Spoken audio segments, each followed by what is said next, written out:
Hello students, this is the second video for our honors seminar on being tomorrow's leader, or to be a better leader.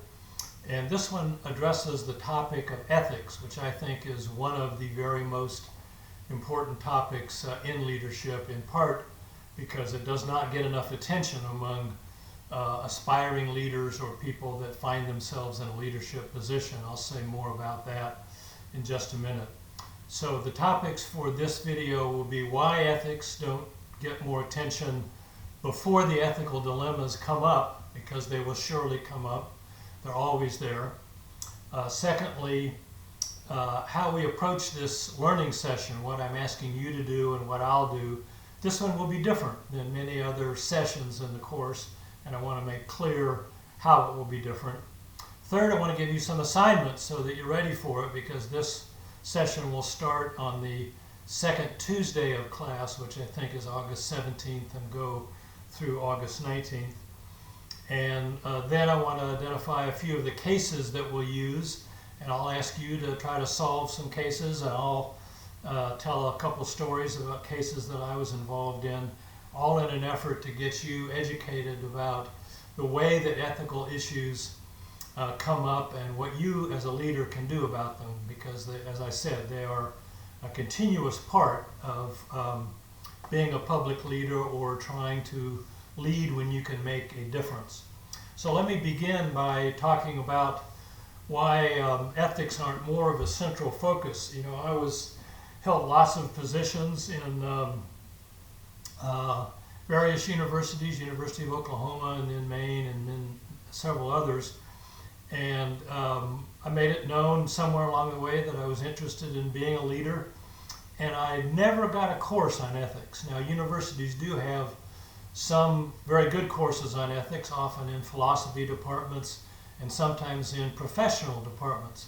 For example, here at ECU, the Brody School of Medicine has an excellent code of ethics and an approach to professionalism. And if aspiring doctors don't pay attention to the ethical side of medicine, then they won't get very far in the Brody School. So I'm particularly attracted to how the Brody School manages that. But on the other hand, it's surprising to me why more professional schools, why more curricula don't address the ethical dilemmas, the ethical imperatives, and what ethics really means. I don't think ethics is hard to understand. I do think the topic of ethics requires a lot of communication and a lot of dedication so that people will understand where you're coming from. Let's solve a little bit of the mystery right up front, and I'll say what I mean by ethics. I think ethics is very simple. It can get complicated, of course, by the values that we hold and the cases that come up. But ethics is simply asking the question, what's the right thing to do? And it's surprising to me when I look at universities that get in trouble. My alma mater, Ohio State, Penn State University on their infamous football scandal, the horrible time that Michigan State University had with their women's gymnastics, and many other cases. I think it's because they ask the wrong question. They don't ask first off and up front, what is the right thing to do? Or alternatively, what's the best thing to do for my institution? What will make ECU a better place to live in and a better educational institution over the long term? So let's start with my own simple definition of ethics, that is asking what the right thing to do is and how we can all advance East Carolina University, rather than being so concerned about numerous other things that come up. So I think the question of why ethics does not get more attention begins with the problem of we ask the wrong questions. And then beyond that, at the public university level, people who are in leadership positions, be they a dean or a vice chancellor for facilities, or a chancellor or a vice chancellor for student services or student affairs, they're asked to make compromises all the time, because we're in a public university. There are literally hundreds of people that think they have a right to tell us how to do our business, and we always have to listen to that, because public interaction is part of who we are as an institution. But oftentimes they want us to do the wrong thing, not the right thing. I'll tell some cases of numerous influential people who wanted ECU to buy worthless property, or property that was virtually worthless, or property that would cost us a lot more money than we could ever get from it over the long term. We've been asked to do things that just help a business partner rather than help East Carolina University. We've been asked numerous times to admit people who should not be admitted to the university. There's probably nothing more sacred in the university than the university's ability and willingness to follow their own admission standards. It is almost scandalous how often those standards get compromised and how often people try to pull all kinds of strings to get people into a program who aren't capable of doing it. We probably had hundreds of cases where influential people tried to get a student into the Brody School of Medicine, and we have to find the right way to say no, because if you're not prepared for medical school, you will not have much fun during those 4 years. Plus, it's bad for the reputation and the integrity of the institution. So compromise is a part of a public institution, but many times we're asked to make compromises that to go well beyond a reasonable compromise and ask us to do things we know that we shouldn't do. I've asked you to read an article, and I want everybody in the class to read the article by Sinek called Ethical Fading. Now, it's kind of a long article, and I'll have a handout in class about how to get your head around it, but ethical fading is basically not paying enough attention to ethics, or maybe asking ethical questions at the very end of the process rather than as the number one step in solving the problem is finding out what the right thing to do is. If you define the problem in the right way, it's easier. It's not always easy, but it is easier to get to the right solution to the question. So ethical fading is a central part of this session of the course. Thirdly, public universities frequently, not always, but frequently have a tremendous amount of uncertainty when they're making decisions. That is, you just don't know with any level of certainty how things are going to turn out. I've been involved in situations that could have turned out one way or could have turned out an entirely opposite way. And in the beginning, sometimes you just don't know which way the facts will lead you to. And so due diligence, getting to the bottom of an issue, is part of resolving that uncertainty that then almost always helps you determine what the best thing to do is. So we have to understand that resolving uncertainty is very important. In many cases, I tried to resolve uncertainty by finding out where our students stood. And I thought if our ECU students were clearly on one side of an issue, that made a big difference to me. We'll talk in class about the case of renaming a dormitory at ECU, which is now in the national spotlight because of Confederate monuments and other pressures to rename buildings and rename monuments. We really, in many ways, began that discussion at ECU in about 2014. But during a very long and difficult process in which all of us were getting criticized, the number one question to me were first find out the facts, and then two, find out where our students stand. I think that's imperative in a leadership position. And I would then close this little introduction to why ethics is not more of a central focus by saying that I've worked with some really great leaders, and I'll introduce some of them to you. And I found that every one of them had strong ethical principles, or what I like to call a moral compass. And that really distinguishes between A+ leaders and maybe A- leaders or B+ leaders, is do they lead from a position of having a moral compass, knowing right from wrong. Most of the time, it's pretty easy to tell what's right and what's wrong. At the same time, we often are pushed by many people to forget that question and answer questions that make them look better or in their self-interest rather than doing the right thing.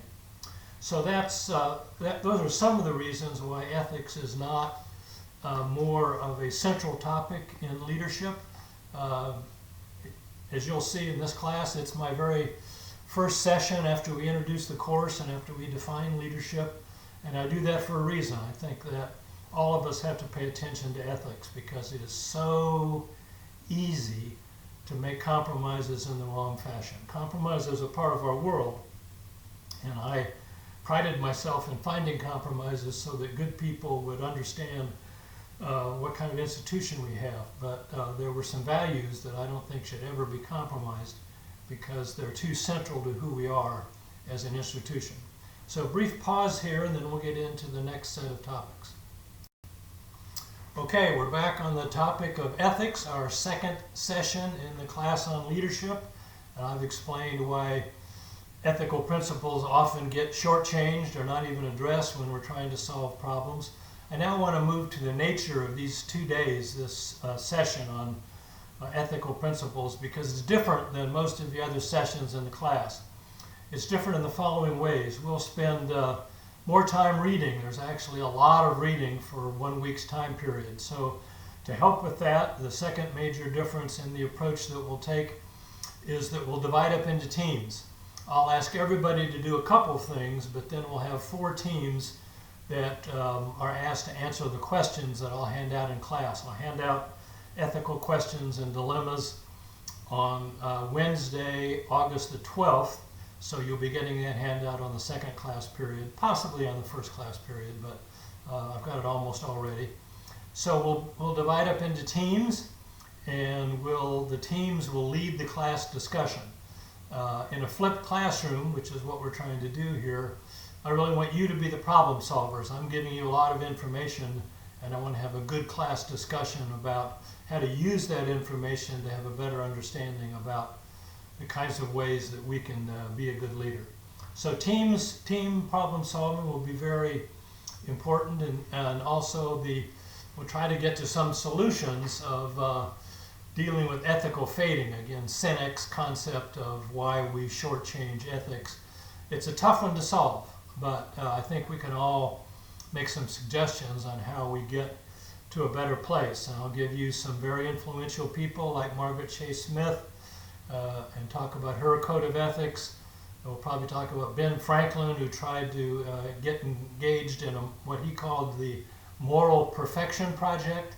And then the use of values are all ways, and codes of ethics are ways that we might be able to deal with ethical problems.